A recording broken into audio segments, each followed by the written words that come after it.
Kembali di Cross Culture Institute, berdiri tegak di tengah. Sahabat-sahabat yang saya cintai semua, berkaitan dengan akhir tahun, saya ingin membuat refleksi saja, supaya kemudian menjadi bahan renungan ke depan. Ini persoalan bangsa, persoalan negara kita, yang dari sejak berdiri menjadi negara Republik Indonesia sampai sekarang ini, di setiap perjalanan kepresidenan selalu banyak masalah-masalah yang sejatinya tidak perlu, yang seharusnya makin kesini makin baik, tapi terbalik. Ada 3 pokok permasalahan. Yang pertama soal aturan main sistem kita, konstitusi. Yang kedua soal figur presiden kita. Dan yang ketiga soal tata cara bagaimana melahirkan, memilih pemimpin sebagai seorang presiden yang baik. Saya mulai seperti ini ya. Saya berbicara kepada guru saya tentang kualitas seorang presiden kita. Dari yang bergelar profesor doktor sampai yang minimalis hanya berijazah SMA. Saya keluhkan soal ini, tapi kemudian ditapis oleh guru saya. Itu nggak benar. Karena menjadi presiden itu adalah hak setiap orang. Dan bahkan gelar-gelar yang menempel pada dirinya itu tidak boleh dicantumkan. Karena memang tidak ada kaitannya seorang presiden dengan gelar yang ada dimilikinya. Ya memang karena kalau kita bertumpu kepada konstitusi, syarat kita untuk menjadi presiden itu minimalis sekali. Dia tidak lebih dan tidak kurang harus sebagai orang dewasa, umurnya 35 tahun, dan kemudian dia lulus berijazah SMA. Jadi minimalis sekali. Berbeda dengan presiden-presiden negara-negara maju ya, bahwa memulai untuk menjadi presiden itu bukan ditakdirkan, bukan karena takdir, tapi melalui proses yang panjang, tidak gampang ya. Karena memang dia itu harus menjadi seorang pemimpin yang akan membawa bangsa dan negaranya menjadi sebuah negara yang maju. Ya.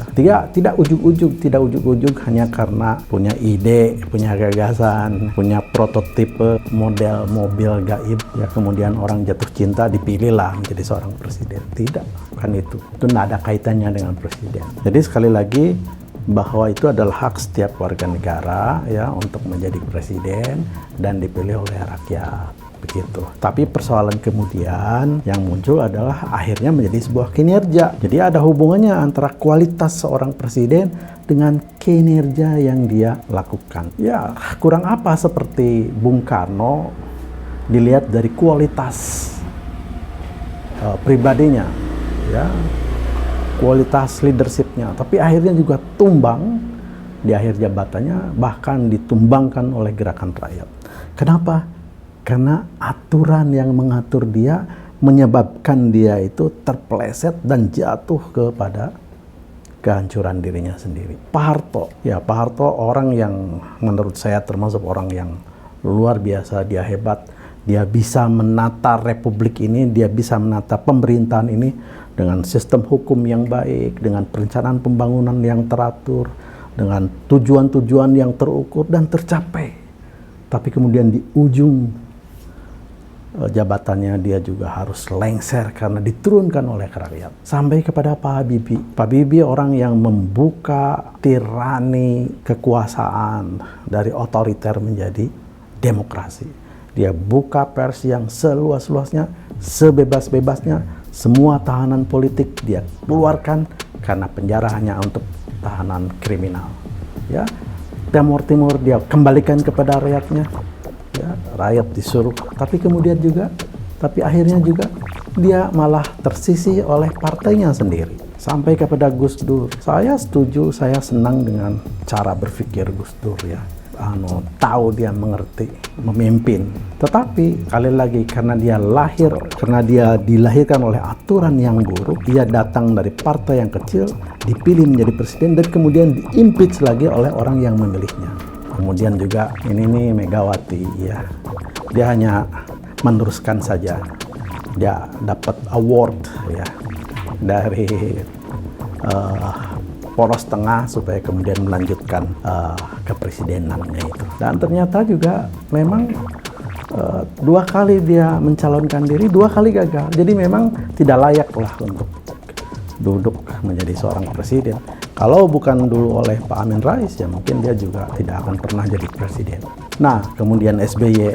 SBY datang dari partai yang 8%. Tapi kemudian karena sistem seperti ini, dia bisa menjadi pesaing, menjadi calon presiden yang didukung oleh majority partai yang kemudian menjadi syarat dia itu bisa mencalonkan diri. Sistem lagi, ya untunglah karena kemampuan dia relatif bagus dari kapasitas dirinya, ya dia bisa 2 kali terpilih. Nah, sampai kepada Presiden Jokowi, ya karena sistem juga dia bisa menjadi presiden. Karena sistem yang buruk yang saya maksud bisa jadi presiden. Sebelum selesai jadi wali kota, dia mencalonkan diri jadi gubernur. Sebelum selesai jadi gubernur, dia mencalonkan diri jadi presiden. Dan akhirnya dia duduk menjadi presiden sampai pada periode kedua. Apa yang dia lakukan? Kinerja apa yang dia sudah lakukan? Ekonomi tidak tercapai. Rupiah tetap merosot. Ya. Janji-janjinya tidak terpenuhi. Ya. Tapi dia bisa bertengger 2 periode, ya, menjadi presiden.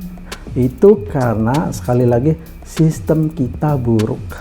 Sistem kita tidak bisa mengukur kinerja presiden, integritas presiden, kemampuan leadership presiden. Jadi ya terima saja. Kalau Indonesia mau maju, ubah sistemnya. Tapi kalau Indonesia mau terpuruk terus, ya ikuti saja dengan sistem yang ada. Oke? Selamat tahun baru. Mudah-mudahan ini menjadi inspirasi kita semua.